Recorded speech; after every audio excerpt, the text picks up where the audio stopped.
Saludos y bienvenidos a Día a Día. Estamos a martes y ya saben que cada martes toca Queridos Docentes. Hoy nos espera un programa muy especial porque vamos a hablar exactamente de adicciones. Para ello yo tengo a mis profesionales, expertos y colaboradores en el otro lado del plató, así es que voy a ir a recibirles a todo esto. Decir que primero yo siempre tengo que agradecer a Mindic y por supuesto a Visioelch. Pues una vez que les he agradecido que ellos hacen posible que este programa se haga todos los martes, me voy a recibir a los invitados. Abre tus ojos en óptica Visioelch. Somos expertos en optometría infantil. Nuestro objetivo, prevenir y potenciar tus capacidades visuales. Desde hace más de 15 años cuidamos de tu salud ocular en el centro de Elche. Enamórate a primera vista con Visioelch.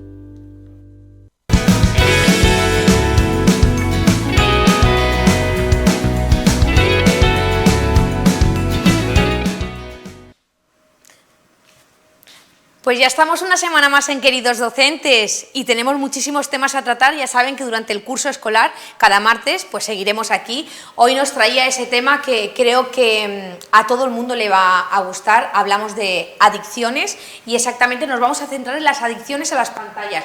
Yo para ello pues cuento con expertos y con profesionales que puedan tratar el tema, porque no tengo que hacerlo yo, lo tienen que hacer ellos. Si quieren paso a presentarles a los invitados de hoy. Mira, vamos a empezar de izquierda a derecha, de derecha a izquierda según lo miremos, o para mí o para vosotros.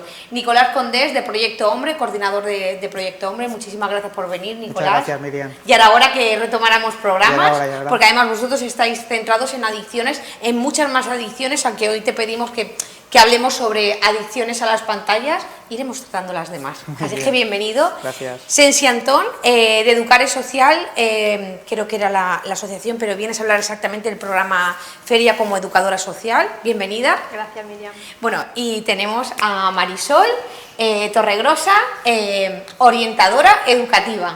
Bueno, y doctora en psicología. Así es que yo voy a pasar a tomar asiento y también te doy la bienvenida. Tema importantísimo el de hoy, porque hablando de adicciones podríamos hablar de una infinidad de adicciones, pero creo que por la que teníamos que empezar es por la que se ha colado en la sociedad sin darnos ni cuenta. Para mí ha empezado como un juego, me imagino que para muchísimas familias, docentes y demás, también empezó como un juego, y es esas adicciones a las pantallas. Y lo que primero que se preguntará a la gente es, ¿está catalogado como adicción? Si queréis podemos empezar por ahí, pues por ejemplo Marisol. A ver, ahora mismo sí que es verdad que está catalogado en la CIE 11, en lo que sería el protocolo que siguen los médicos para catalogar enfermedades, la adicción a los videojuegos, pero no a otro tipo de pantallas, ¿no? Por ejemplo, cuando hablamos de móviles, tabletas, de ordenadores, porque en sí mismo es el dispositivo, entonces no hay una adicción al contenido, no es más difícil establecer el contenido que el dispositivo. Entonces ahora mismo lo que está regulado es esto.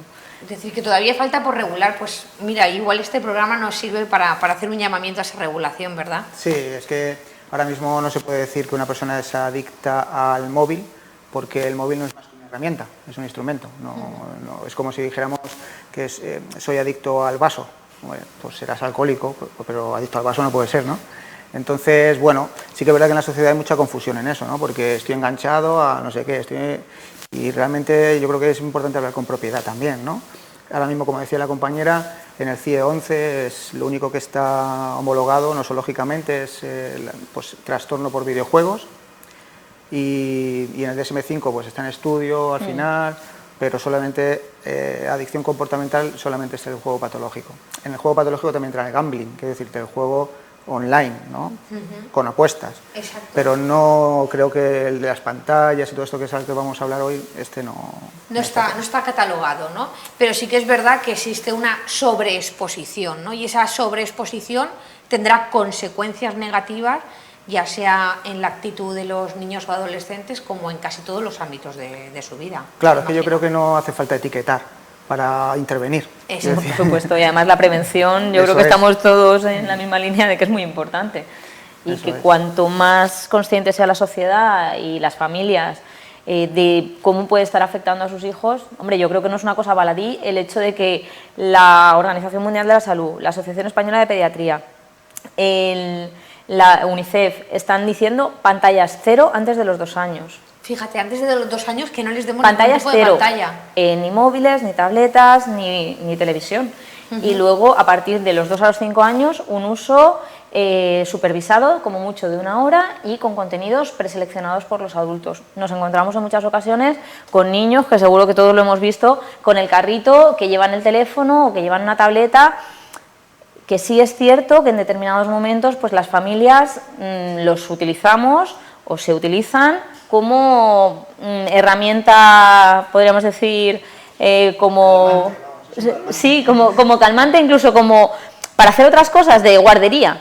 Pero creo que es importante que sepamos cuáles son los daños que la ciencia está poniendo de manifiesto que pueden generar en todos y en los niños en formación de una forma más especial. Para que estén ya dándose indicaciones muy claras es precisamente porque se está viendo pues eso, que los niños y las niñas que acuden a pediatría pues están teniendo ya comportamientos, sobre todo comportamientos, ¿no? Claro. Yo quería aprovechar, Sensi, para preguntarte sobre el programa Feria, para que nos expliques un poco y les expliques pues en la línea que están hablando el compañero y la compañera es por eso, porque necesitan tener en cuenta el buen uso, cuál sería el buen uso de toda esa tecnología, porque evidentemente es un desarrollo increíble que permite una conexión, pero en cada momento lo que se necesita. Entonces, que la Organización Mundial de la Salud ya esté dando indicaciones porque los niños están entrando en sedentarismo, están teniendo sobrepeso, están teniendo hábitos comportamentales que no corresponden a su edad, es porque los adultos no están haciendo un buen uso de esas tecnologías para con ellos. Entonces, pues dentro de las conductas adictivas, cuando tratamos el tema o sea, lo queremos enfocar siempre a prevención. A prevención. Darle esos recursos de decir, vamos a reflexionar qué estamos haciendo, cómo lo estamos haciendo y en qué tenemos que cambiar o dónde nos tenemos que apoyar. Aquí es donde tenemos que ir de la mano todos, la sociedad, las familias, los docentes, no solamente los familiares, es la sociedad en sí en las que nos tenemos que concienciar, ¿no? Porque las pantallas han venido para quedarse, no podemos volver la vista, pero sí que nosotros podemos regular cómo usarlas, ¿no? Bueno, lo que pasa es que uno de los factores de riesgo para el riesgo, para la redundancia, del abuso de pantallas es este que estabas diciendo, ¿no? La normalización social, la accesibilidad. Hoy en día, pues un muchacho, una muchacha de 12 años tiene un smartphone mejor que el mío, por ejemplo. Claro, todo eso es un factor de riesgo. No significa que no se haya que utilizar las pantallas, como tú decías, es decir, estamos en el siglo XXI, hay que utilizar las pantallas, por supuesto, y los chavales y chavalas tienen que utilizar las pantallas, ¿no? Pero hay una diferencia entre la utilización de instrumentos y herramientas y el abuso de esos instrumentos y herramientas, ¿no? Creo que aquí estaríamos de acuerdo si decimos que no es saludable estudiar toda la tarde, no es saludable. Por lo tanto, tampoco es saludable estar toda la tarde con TikTok, por ejemplo. Ahora mismo Instagram y TikTok son las dos redes sociales que más utilización se presentan en la sociedad y en adolescentes jóvenes en particular. Claro, por lo que estaba diciendo Marisol, es que estamos confundiendo el uso de esa pantalla. Cuando un niño o una niña, porque en 14 años están habiendo problemas, pero es que cuando vas bajando de esas edades, los riesgos a los que se exponen los niños y las niñas son los mismos. Y es como me decía un compañero, dice que estás dando un coche a alguien que no tiene carnet de conducir. Exacto. De hecho, sí, hace poquito salió una noticia en prensa que aquí en Elche la unidad que se encarga de prevención a nivel del ayuntamiento ya estaba recibiendo consultas de familias de nenes de 5 años con esas dificultades.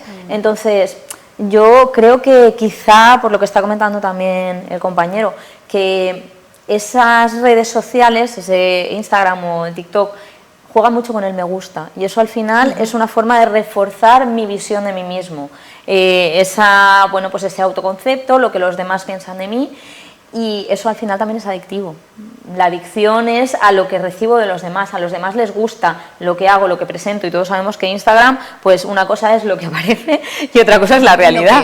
Lo que es. Exacto. La funcionalidad que ahora mismo, por lo menos los adolescentes y las adolescentes le están dando a esas redes, es decir, la funcionalidad. Pues Instagram nació como una aplicación de fotografía, ¿no? Pues si te gustaba la fotografía y hacer fotos, pues oye, pues tenías Instagram.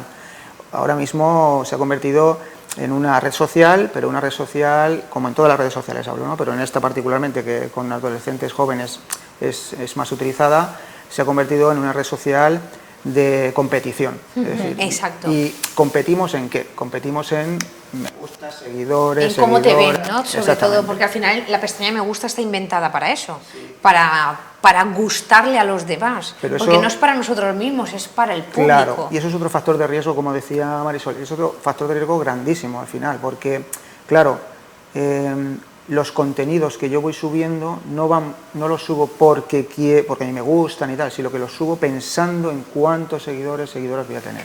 Y ahí es donde empieza la gran exposición de los adolescentes, sobre todo de las adolescentes, Efectivamente. en este tipo de redes. Las adolescentes utilizan mucho más las redes sociales, más que los chicos utilizan más los videojuegos y todo este tipo de cosas, pero las chicas utilizan más las redes sociales, suben contenidos, son muy activas en redes sociales, pero el ser muy activas en redes sociales significa que están mucho más expuestas. Efectivamente. Y ahí además, no tenemos que olvidar que estamos en una sociedad todavía machista, os recuerdo, porque esto es muy importante. Claro, si yo subo contenido, no porque a mí me gusta, sino porque quiero conseguir cosas de la sociedad, ¿no?, de los seguidores y tal, ahí empiezan los problemas, sí. sí, y yo además es que pienso precisamente lo que está comentando Nicolás, que es una cosa que estamos fomentando como sociedad, que esas menores, porque al final son menores, que están utilizando esto, también personas adultas, pero muchas veces tenemos menores que están utilizando estas redes sociales para exhibirse para ganar esos me gustas.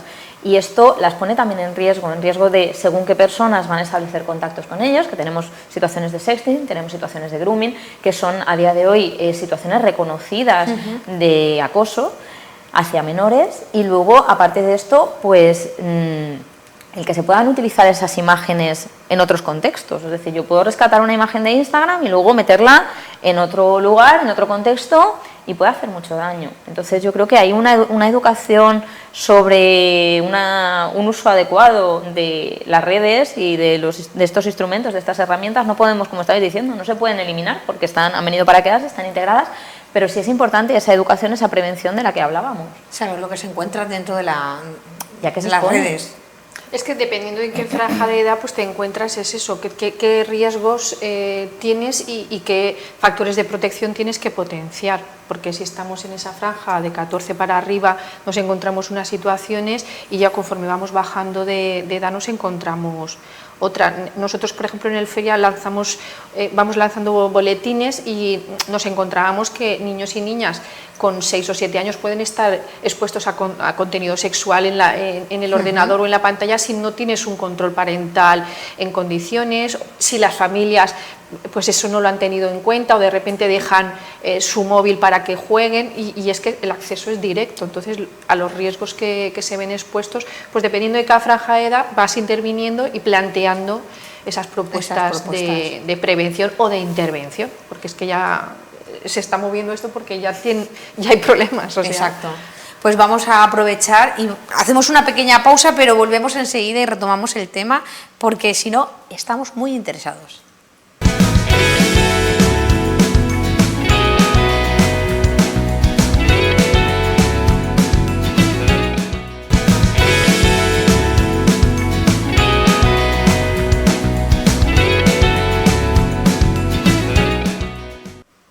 Seguimos en Día a Día, exactamente, en Queridos Docentes, y para la gente que acabe de poner el televisor en casa les decimos que estamos hablando de adicciones, exactamente de las adicciones a las pantallas y todo lo que conlleva. Bueno, es muy amplio el tema y seguramente nos queden cosas por tomar, pero hablábamos exactamente, estábamos con Ceci Antón antes de la publicidad y estábamos retomando pues que al final, ¿cuándo se legisla? ¿Cuándo ya hay problemas?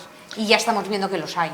Sí, el poder entender que cuando aparece algo en el mercado sin haber revisado, o sea, se revisan ciertas cuestiones, pero no se revisa el impacto que puede tener. Entonces, lo que decía Nico antes, el normalizar el uso de las pantallas a un nivel de exposición de tu vida privada que se hace público, pues claro, luego lleva unos riesgos y un estrés de crear a lo mejor como ese ideal con respecto a lo que soy yo, eso en personas adultas. Claro, conforme vamos bajando con las personas menores, ¿dónde socializan? ¿Cómo adquieren las habilidades sociales? Entonces ahí en el aspecto de prevención, trabajar siempre y tener en cuenta que lo que se da en el plano físico se traslada al plano tanto como factor de protección como factor de riesgo. Es decir, si yo estoy teniendo violencia en mi entorno escolar, con las nuevas tecnologías, o sea, con las nuevas no, que ya no lo son, con las tecnologías y las redes sociales, ¿qué pasa? Pues que se amplifica. Entonces ese acoso pues, se convierte en algo gigantesco y mucho más difícil de parar. Entonces, además, estamos trabajando todo el rato a nivel emocional y a nivel psicológico de esa sobreexposición, el abuso de las pantallas y claro, ¿qué pasa cuando se las quitamos? Bueno, porque aquí también hay otro tema, ¿no? Cuando los padres, después de haberles dejado usarlas, dicen de repente, pues no, ahora las tenemos que quitar. Entonces vienen, me imagino que los cabreos, las iras incontroladas. Nosotros en nuestro programa sí que ofrecemos esos recursos porque precisamente al final es volver a reflexionar sobre normas y límites y el estilo educativo de la familia. Exacto. Cómo acompañamos para gestionar ese conflicto. Claro que se puede reconducir. Sí, que es otro factor de riesgo, es decir, el estilo Exactamente, familiar el estilo es un educativo factor de riesgo familiar. de protección, ¿no? Entonces, estilos familiares muy permisivos, es decir, en el que no hay ningún tipo de límite con respecto a esto u otras cosas, ¿no? Pues bueno, es un factor de riesgo, o estilos familiares muy autoritarios, es decir, pues porque sí, o esto es así, o, bueno, hay algunas cosas que sí que es verdad que son así y ya está, pero bueno, la mayoría de cosas se pueden hablar, ¿no? Al final las tecnologías no dejan de ser un privilegio, es decir, que yo puedo utilizar mi smartphone, bueno, ya, mi smartphone ya es un privilegio. No, bueno, no está tan claro eso, no está tan claro por la normalización social. La normalización social ha hecho, yo muchas veces cuando trabajo con los padres y con las madres, ¿no? Con chavales y chavalas que vienen que ya tienen un abuso y algunos problemas, ¿no? Les pregunto qué privilegios tiene su hijo y dicen, bueno, pues no. Pues no tiene ninguno. No tiene ninguno. Y bueno, yo empiezo a escribir en la pizarra, ¿no? Y claro, no lo ven como privilegio, ¿no? Entonces, tener un smartphone parece ser que no es un privilegio, poder utilizar ese smartphone parece ser que no es un privilegio. Yo creo que los chavales y las chavalas funcionan muy bien, pues claro que se frustran, como todas las personas, es decir, normal. Cuando yo no puedo hacer algo que quiero hacer, me frustro, normal. Pero bueno, si eso está en una estructura contingente, es decir, en la que yo voy a poder tener privilegios si me esfuerzo, que es otra de las cosas que podemos hablar en algún momento, ¿no? Cómo estamos dejando de transmitir la cultura del esfuerzo, ¿no? Entonces, bueno, yo me esfuerzo y tengo un privilegio, puedo utilizarlo, no pasa nada, eso es la educación al final. Claro. La educación es, bueno, me esfuerzo, tengo un privilegio, pues estudio, pues tengo mejores notas. Es decir, esto funciona un poco así, ¿no? Sin embargo, con el tema de las pantallas parece que estamos en otro mundo. Muchas veces la respuesta de los padres y de las madres es que no entiendo de esas cosas. Digo, ya, pues habrá que entender. Claro, nos tendremos que poner al día, claro, ¿no? Efectivamente. Como en muchas otras cosas. Es un factor de riesgo súper importante, sobre todo en las edades más tempranas, porque claro, ¿cuándo les estamos dando el teléfono a los niños y a las niñas? Yo es que creo que además en estas situaciones, lo que comentaba antes, que me parece que en muchas ocasiones pues las familias podemos ir muy desbordadas y entonces se utiliza como ese acompañante que a lo mejor hace 30 años era la televisión. ¿Qué sucede? Que es verdad que ahora las pantallas, pues cuando hablo de este tipo de pantallas, pues puedo hablar del teléfono o de una tableta, tú tienes un papel más activo, ahí, igual que en un videojuego, entonces tu papel es mucho más activo que en la televisión. Antes tú te ponías la televisión, tocaban anuncios, te esperabas. Y hasta que no se acababan los anuncios no seguía. Ahora los niños son quienes manejan y siguen, y esto lo que va haciendo, de hecho hay estudios que demuestran que un uso continuado de las pantallas en niños pequeños hace que la corteza cerebral sea más pequeña, que haya menos materia blanca. Es decir, hay una serie de consecuencias a nivel cerebral que ya se están demostrando. Una forma quizá de trabajar esto, pues precisamente es marcar esos límites, marcar esas pautas, y yo creo que ahí también hay una mala concepción en ocasiones de qué son las pedagogías alternativas o el cómo trabajar. Es decir, no es que no haya límites. Los límites están, pero acompañamos a los niños de otra manera. Ese acompañamiento es en determinados momentos decir, esto ahora no puede ser y tienes que elegir entre esto y esto, y no te gusta ya, pero que te estoy enseñando a que la vida, al final, pues no siempre nos permite conseguir lo que queremos cuando queremos. Exacto. Eso es una realidad, y eso yo creo que también es una cosa muy importante a la hora de acompañar a nuestros hijos en ese proceso. En nuestro programa estamos detectando que, a lo que comentas, las familias dentro de esa conciliación familiar que están necesitando recursos, y entonces ahí ya tiene que entrar la sociedad a nivel comunitario, a nivel institución pública, privada, es decir, tenemos que acompañar y tanto desde el trabajo como desde la socialización dar recursos a las familias para que puedan conciliar y evidentemente no tengan que verse obligados a dejar a los niños y a las niñas en esa situación. Es decir, las escuelas matineras, las actividades por la tarde, horarios de los espacios y laborales. Yo creo que aquí esto también implica un cambio a nivel esa conciliación de las empresas, de que las familias puedan estar con sus hijos y dejarles un tiempo y un espacio para poder porque a veces estar, dejamos todo en manos de las familias y las familias que evidentemente tienen esa responsabilidad de decir lo que hasta donde yo llego, qué hago, pero no nos olvidemos de la comunidad que tiene que apoyar también en esa educación. Pues mira, estamos hablando de la parte más emocional, de lo que genera, pero yo he aprovechado que también quería contar con la visión nunca mejor dicho, de un óptico optometrista, porque también afecta mucho a la visión, y he aprovechado para salir a preguntarle a Visio Elche, a nuestro óptico optometrista de cabecera, Vicente Rodríguez, que cuáles eran las consecuencias y qué podíamos hacer para paliar un poco el tema de las pantallas. Es que si queréis lo podemos ver y echamos un vistacito y así lo comentamos, esto es lo que nos ha dicho Vicente Rodríguez de Visio Elche. Pues estamos observando que cada vez hay más niños y adolescentes miopes, y entonces lo estamos viendo en la familia, lo estamos viendo en el cole, los profes, etcétera. Y antes, por ejemplo, a lo mejor había un 10 o un 15% de niños en los coles que llevaban gafas, y ahora está aumentando considerablemente a un 20, 25, 30% de miopes. Entonces, es algo que está subiendo exponencial. Y el problema no es que sean miopes, que los corrijamos con gafas, con lentes de contacto. El problema es que son niños dentro de aquí a 20, 30, 40 años, cuando sean mayores, cuando sean adultos, pueden tener otras patologías que va a ser difícil de solucionar, de darles ayudas. Sí, lo que tenemos que hacer es entre los padres, sobre todo los padres, un tema, intentar controlar más el abuso de los móviles, de la tecnología, ¿sabes? Dosificarlo de alguna forma, ¿sabes? Si usan móviles o si usan ciertas pantallas, que las usen en modo noche, hacer ciertos descansos, y pues eso, volver a intentar leer más el libro en papel, Luego hay que fomentar el ejercicio, hay que fomentar el deporte en equipo, el ejercicio, etcétera.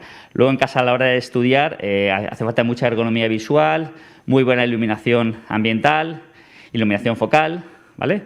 Descansos y luego, como siempre, las revisiones que recomendamos desde pequeñitos, ¿vale? Que cualquier indicio que noten los papis o los profes, pues esos nenes hay que valorarlos, si vemos que guiñan los ojos, si se pegan mucho al papel. Y por prevención, sobre todo por prevención, desde chiquititos, desde los 2 años, podemos verles. Bueno, ya sabes que no existe nada milagroso. Entonces, lo más importante son las revisiones, como he comentado. En el caso de que el nene sea miope, tenemos que vigilarlo, Tenemos que saber que tenemos medios, en las ópticas, los oftalmólogos tenemos medios para intentar prevenir, para que esa miopía no vaya creciendo, ¿vale? Existen lentes de contacto especiales para intentar controlar ese avance, esa progresión de la miopía, ¿vale? Que no vaya tan rápido. Tenemos también cristales nuevos que han salido desde hace ya un par de años que están funcionando muy bien para el control de miopía. Existe también una lente de contacto, se llama técnica de ortoqueratología, con las que también podemos controlar la miopía. Son lentes de contacto que usan los nenes a la hora de dormir, duermen con ellas, y por el día se la quitan y ven perfectamente, pero sobre todo lo que intentamos en ese aspecto también es controlar el avance de la miopía. Se ha hablado mucho de filtros para ordenadores, en gafas. No está demostrado científicamente de que sirvan para ayudar a esos niños. Pueden, en ciertos casos, reducir la sintomatología. Pero mi consejo es usar menos este tipo de pantallas, y cuando se use, usarlas en modo noche, y por la noche llega un momento que a partir de las 9 de la noche hay que cerrar las pantallas para todo el mundo. Históricamente a veces hemos tenido tendencia de poner antiguamente menos miopía de la que hacía falta, pero está demostrado que los nenes tienen que tener si tienes 2 dioptrías de miopía, tienes que tener las 2 corregidas. totalmente. ¿Por qué? Porque no es bueno usar menos graduación de la que lleva en ese momento, ¿vale? No es cuestión de forzar o no, sino que puede incluso tener más tendencia a aumentar la graduación por usar una graduación no correcta. Entonces, si tiene 2 dioptrías, por ejemplo, tiene que usar esa graduación y llevar la gafa continuamente. Es lo que ahora mismo se está demostrado y se está aplicando. Pues exactamente, mira, nos viene muy a cuento, porque me he quedado con algunas de las cosas que estaba comentando Vicente y no habíamos tratado la noche. Es decir, a ciertas horas de la noche, es decir, afecta al sueño, ¿no? El tener pantallas por la noche. Siempre nos han dicho, apaga la tele, pues esto es lo mismo, ¿no? Sí, los estudios dicen que por lo menos 1 hora y media antes de ir a dormir no tengo que estar en contacto con las pantallas azules, ¿no? Por el tipo de un poco ondas que transmiten y tal. Yo voy un poco más allá, yo creo que hay que ir un poco más allá, es decir, no tiene ningún sentido que, pero ya hablo de adultos también, que no tiene ningún sentido que estemos a las 10 de la noche con el móvil, por ejemplo, ¿no? A no ser que tenga un trabajo que requiera eso, ¿no? Yo creo que hay que poner límites en la familia, hay que poner límites, ¿no? Y no se puede, si no se puede tener el móvil en la mesa a la hora de comer, no se te puede tener el móvil en la mesa a la hora de comer nadie. Efectivamente, yo creo que es que ahí tenemos que hacer una autorreflexión también nosotros con nuestro uso y abuso de los teléfonos o de las pantallas en general, porque hay veces que podemos estar diciéndole al niño, no, es que esto no lo hagas o esto no lo veas, y somos nosotros mismos los que estamos diciendo, y algunas veces son los niños los que demandan, dicen, mírame, pero mírame con los ojos. Entonces, este tipo de cosas, o ellos dicen, no, deja el teléfono. Yo creo que esos son mensajes que no tenemos que obviar como familia, porque nos están dando una devolución importante de que sí, tenemos que... Una cosa que decía muy interesante era esto de los límites de horario, ¿no? El límite de horario es muy importante en todo, ¿no? Hablábamos antes, ¿no? Entonces, el límite de horario de las tecnologías, de las pantallas, es importantísimo, importantísimo.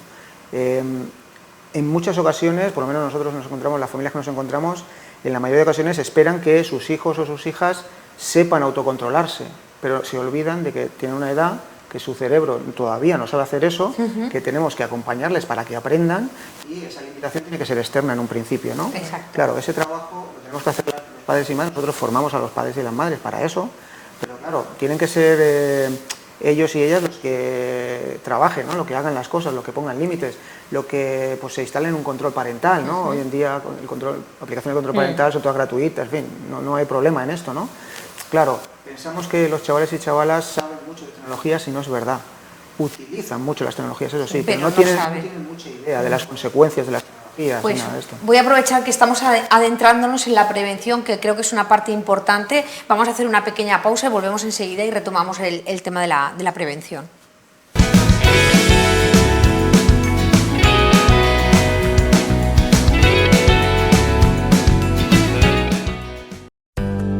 Abre tus ojos en Óptica Visio Elche.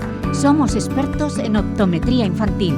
Nuestro objetivo, prevenir y potenciar tus capacidades visuales. Desde hace más de 15 años cuidamos de tu salud ocular en el centro de Elche. Enamórate a primera vista con Visio Elche.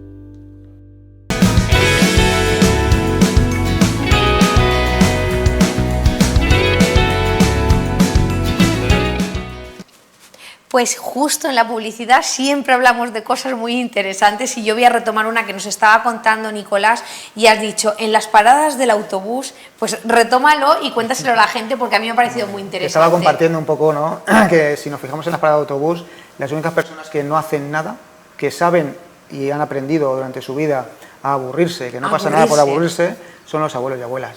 El resto de gente estamos haciendo cosas con el móvil, que si no sé qué, para aquí, para allá, mandando mensajes de voz, no sé qué.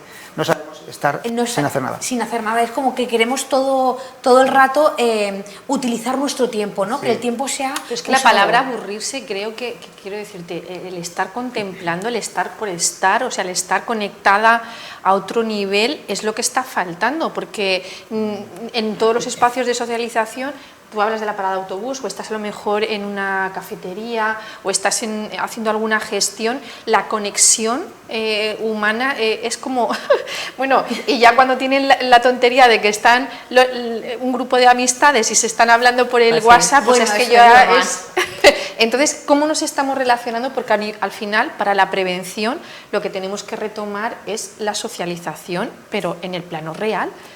Sí, pero sabéis que existe un síndrome, el síndrome FOMO, que es el miedo a perderme cosas, Sí. ¿no?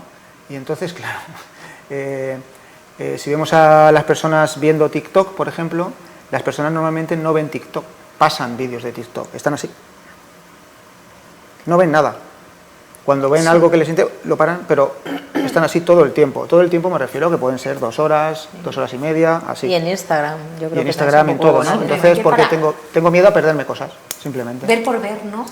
Sí, y además yo creo que en esta línea a mí me gustó mucho un documental de Netflix, ahora no recuerdo cómo se llama, pero va precisamente de esto, y son personas que han trabajado en Google, que han trabajado y que cuentan cómo es la experiencia y cómo ellos utilizan esto, el ir pasando, el ir dando a los me gustas, para engancharte al final a esa situación. Y de hecho, gente que ha dejado de trabajar allí, que dice, tenemos que ser muy conscientes y tener mucho cuidado con el uso que se hace de las redes sociales o que se hace de determinados contenidos.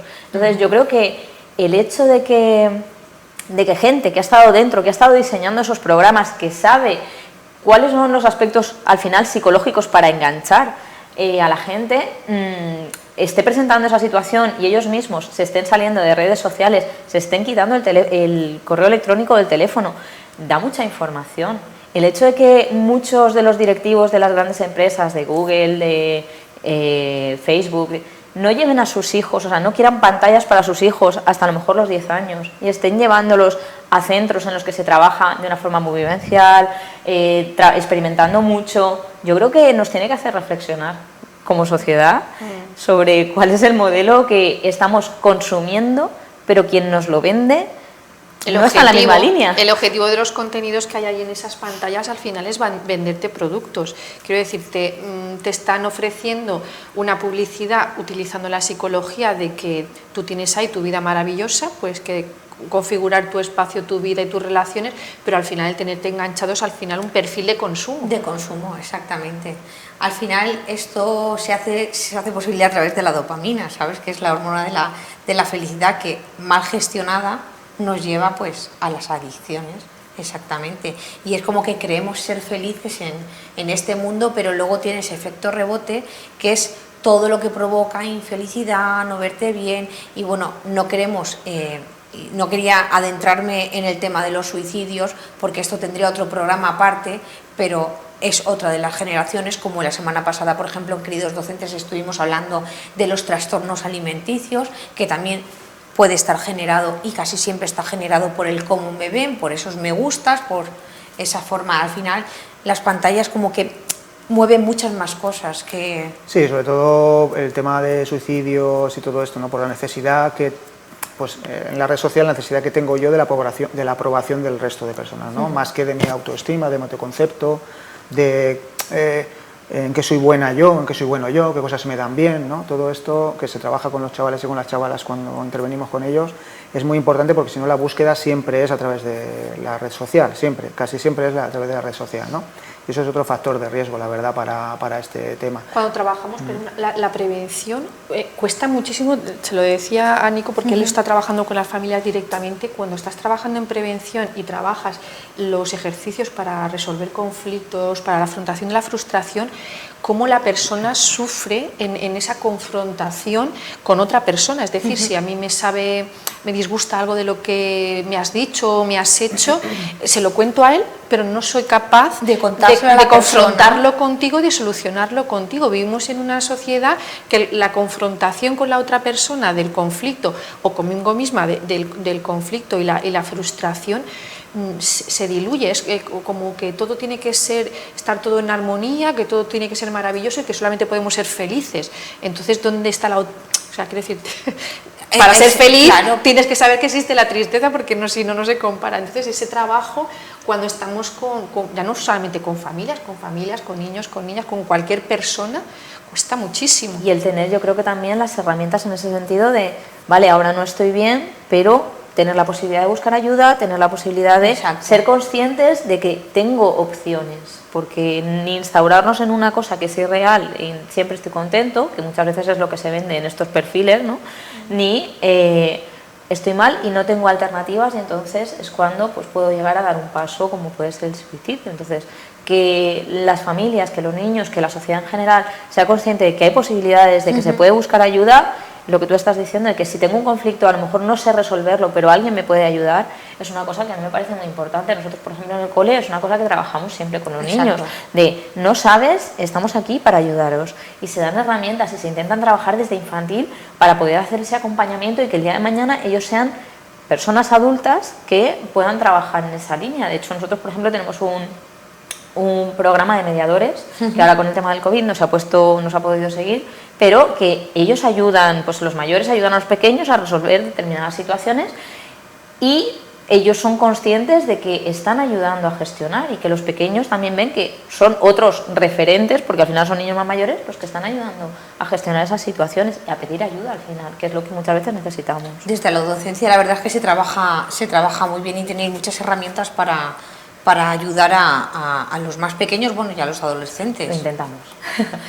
Pero también las familias se han de dejar aconsejar por los profesionales, porque luego viene el problema del desacato, ¿no? De decir, pues si el profesor o los docentes han impuesto un castigo o creen que este niño le han dado un consejo a los padres, pues que sepamos que los profesionales lo hacen desde el mayor de los conocimientos. Yo creo que una cosa que nunca tenemos que perder de vista, y a mí cuando trato con las familias, con los niños, con los profes, es que vamos todos en el mismo barco. Exacto. Y que si nosotros estamos intentando hacer una cosa por el bien de un menor o de una menor, es para ayudar a las familias, y que necesitamos trabajar de forma conjunta, porque si no, a lo mejor lo que se hace dentro del cole pues funciona dentro del cole y puede tener una generalización fuera o no, pero si todos los que estamos trabajando con esos menores vamos en la misma línea, va a ser mucho más fácil para ellos no ver esa distinción de en mi casa esto, en el cole esto, en la sociedad esto.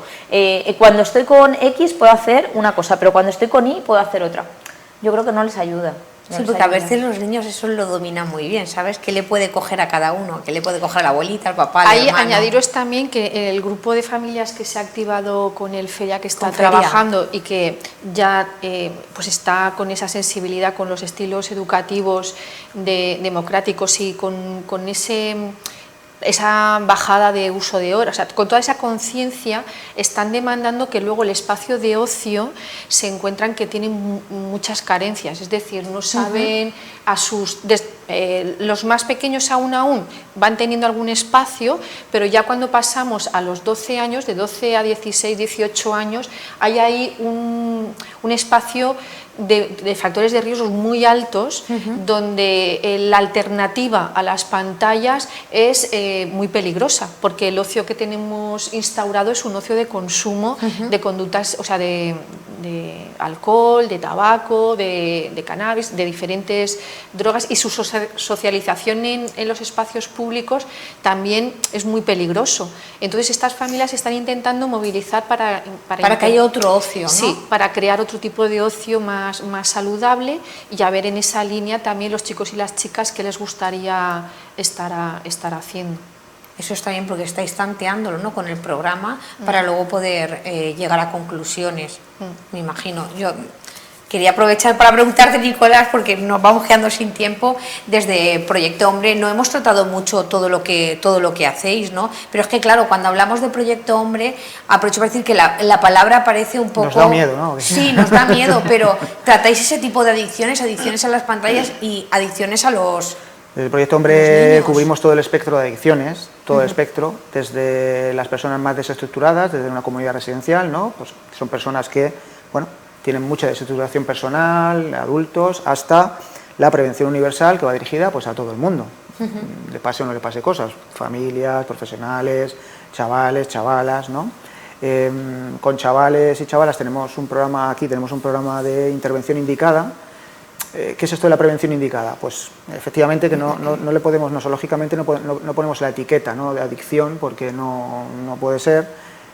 Por muchas características, para que una persona tenga un problema de adicción tiene que cumplirse una serie de criterios que los chavales y las chavalas en la inmensa mayoría no cumplen, pero sí que hay prevención indicada, ¿no? Es decir, intervenimos desde la prevención para que no vaya a más, tanto de sustancias como de otros comportamientos potencialmente problemáticos, ¿no?, a nivel comportamental, pues el tema de las pantallas, todo el tema del juego, que nos ha hablado del juego, que el juego, madre mía. Eso daría para otro programa. Este para un programa de Apuestas online, o sea, madre mía. Casas de apuestas online. Y es indicada, prevención indicada porque ya hay problemas, ¿no? Ya hay problemas escolares, hay problemas familiares, hay problemas personales, ¿no? Es decir, de no tolerar la frustración, de problemas de autoestima, problemas de impulsividad, diferentes problemas que trabajamos, ¿no? Un poco cuando trabajamos con chavales y chavalas que nos vienen a nuestro programa por el tema de abuso de pantallas, ¿no?, lo intentamos es primero trabajar con los chavales y con las chavalas, sobre todo que sean conscientes de la percepción del tiempo.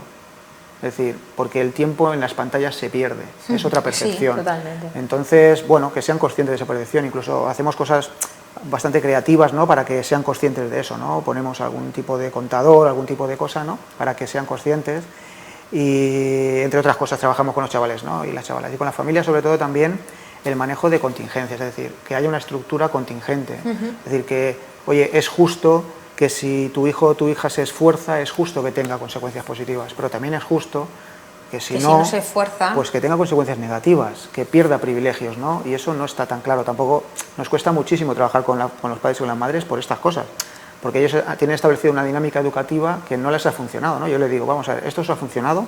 No, vamos a hacer otra cosa. Vamos a probar otra cosa. Simplemente. Igual, Tampoco nos vamos a estar chocando continuamente, ¿no? Entonces, y para adultos en Proyecto Hombre, pues también trabajamos todo tipo de adicciones, ahí sí que hablamos de adicciones porque ya cumplen criterios, ¿no? Y adicciones comportamentales, claro, sobre todo juego patológico. Tenemos un programa específico, el programa Albatros, que es para personas que tienen un problema de adicción a juego patológico, sí. Sea online, sea presencial, sea como sea, ¿no? Bueno, pues yo creo que introduciré en otro programa el tema del juego online. Nos hemos quedado sin tiempo, yo estoy encantadísima con que hayamos venido. Yo espero que la gente que haya estado en casa pueda haber sacado conclusiones, o por lo menos quedemos todos un poco más concienciados como sociedad, que hay que llevar cuidado con las pantallas, que sabemos que han venido para quedarse, pero que seamos conscientes de que somos nosotros quien tenemos que gestionar el uso de las pantallas, sobre todo en los más pequeños. Así que muchísimas gracias por venir. A ti por invitarme. A ti. Y a la gente que nos está viendo, pues yo me marcho, y darle las gracias, por supuesto, siempre a Mindic y a Visioel, que sin ellos esto no sería posible.